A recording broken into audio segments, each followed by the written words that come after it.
I'm Lamia from Lexus and Company working as an intern. Today I'll be talking about trial. The term trial basically means the court decision or judicial judgment by the court so as to decide the person's guilt or innocence. A trial is very crucial in the case. Section 190 CRPC states those requirements that need to be accomplished before the proceedings can be started by the magistrate. This statement basically means the power of magistrate to take the knowledge of the case. Section 204 CRPC basically provides the magistrate with sole power of either to take the case into consideration or to reject the case on the same grounds. Types of trial. There are basically 4 types. First is the warrant case, which associates itself to the case where the crimes punishable with death, imprisonment for life, or imprisonment for a term exceeding 2 years are considered.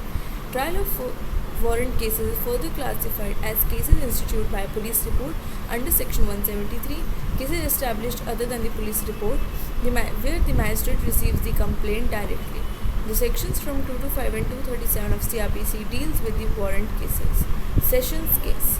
These are the cases where the offence is subjected to the punishment by law, death, life imprisonment for term more than 7 years. In such cases, trial has been dealt in the Sessions Court after it has been forwarded to the magistrate. Sections 238 to 250 handle these cases. As decided in the case of Inspector of Police versus R. Jiva Jyoti and others, the magistrate showed some irregularities while conducting an inquiry of a case after the final report was submitted by the Inspector of Police to him. Now the summons cases. These are the cases where those crimes where the punishment for offence is less than 2 years fall under the category of this case. The court, upon finding these cases, issues a notice as a material for acquisition and then sends it to the accused. If there is any kind of possibility that charges in the summon cases are and can be converted into warrant cases, it is by the magistrate itself.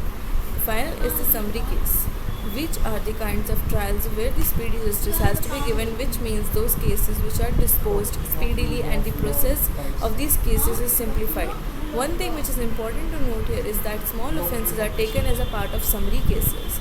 As we all know that justice delayed is justice denied, so this trial plays a very important role.